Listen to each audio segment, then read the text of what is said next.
Is seeing believing? Or must you believe before you can see?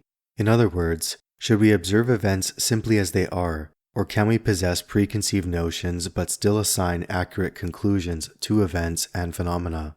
Evidently, we operate in an environment that's permeated with subjectivity. An objective reality exists, but people often disagree about how it functions, its meaning, and the overall implications for our lives. Reality influences perception, as we realize that there are limits to what we can do. For example, reality dictates that we possess a finite amount of time. Eventually, each one of us will pass away, and because of this fact, we must use our time wisely. We must also make wise decisions because any one of these decisions could lead to disaster if we aren't cognizant. In addition to reality influencing perception, the reverse relationship is also true. Perception influences reality because everyone perceives circumstances differently. This is aptly demonstrated by two people perceiving the exact same event in a divergent manner, and also in terms of values and belief systems. Is there a meaning to life? Some say yes, whereas others say no, and both answers are grounded in their internal perceptions of the observable world, existence. Today's discussion intends to explore perception's influence on reality.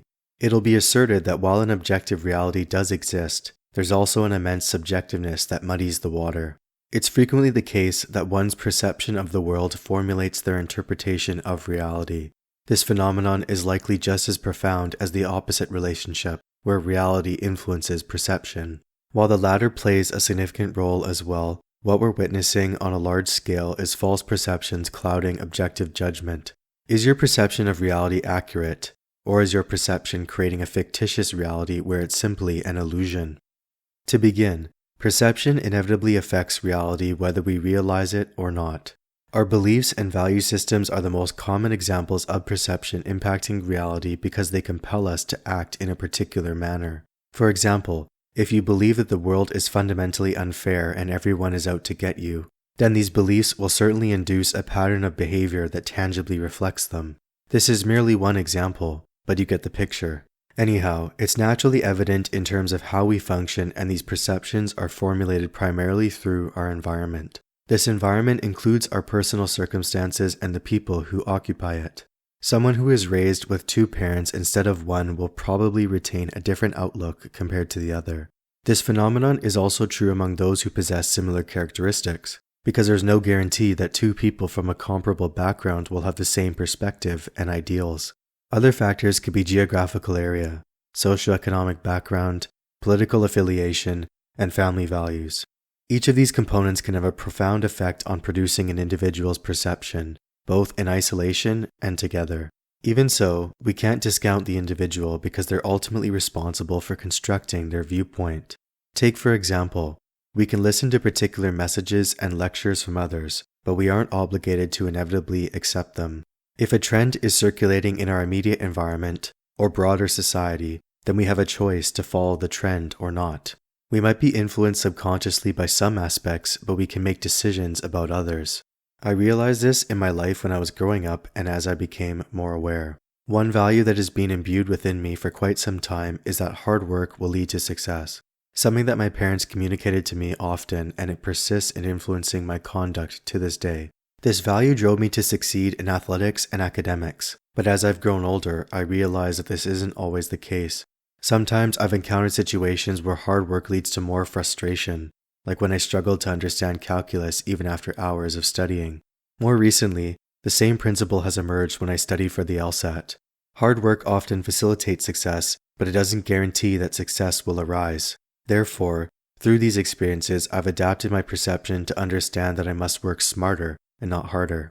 I still put in great effort, of course, but if I'm not obtaining the results I desire, then I return to the drawing board. Reassessing the process and comprehending how I can refine my efforts has led to success in instances where I initially failed. These circumstances reveal a great deal about us and how we operate. Also, we realize that our thoughts influence our conduct and how we behave in the objective world. Ultimately, an objective reality must exist despite the subjectivity.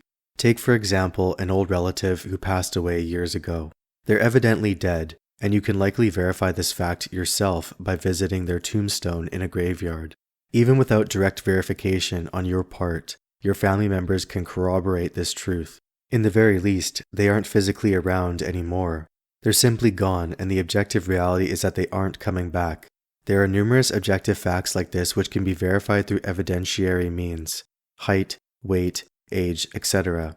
Nevertheless, subjectiveness continues to persist, especially in matters that are far from absolute. In certain situations, we can more or less judge events and phenomena objectively. This primarily occurs when we're external observers and we possess little to no attachment to a particular issue. For example, two people engaged in a dispute will unlikely be able to render impartial assessments because they're inherently biased towards their positions. In other words, their subjective perceptions affect how objective reality appears to them. The subjective becomes the objective, at least in their minds. As a detached spectator to this conflict, your proclivity to be biased towards either side tends to be weaker, especially if you possess no attachment to either one. Disputes and conflicts evidently demonstrate the necessity of judges, who are meant to render impartial decisions once each case has been made and all the relevant facts are known. Sports fans also realize this phenomenon because they're naturally biased towards their team. They'll inflate their team's successes and attempt to downplay its weaknesses and flaws. Evidently natural, but something to be aware of because our emotions frequently cloud our judgment. In matters where there's a strong emotional component, then it becomes even more arduous to judge objectively. This is what separates believing as seeing from seeing as believing.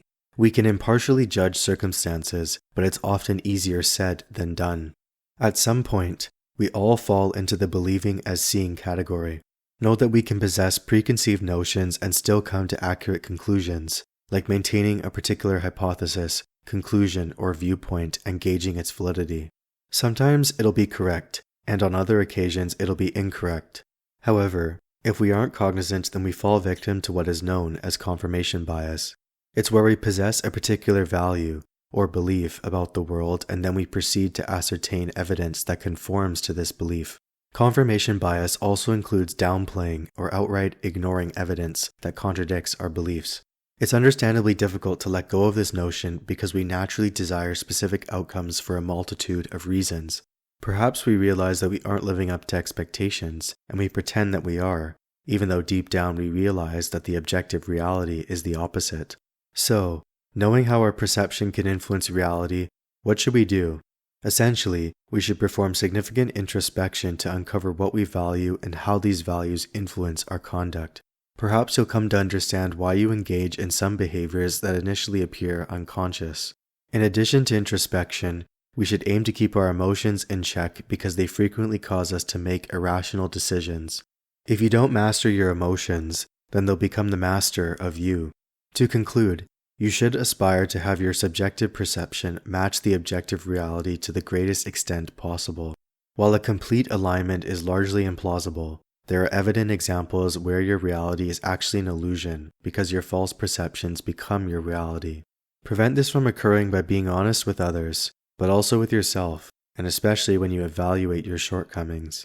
Refrain from deceiving yourself to a point where you can no longer come back from it. Otherwise, you'll find that the reality you've created for yourself, and its consequences, is something that you can never escape from.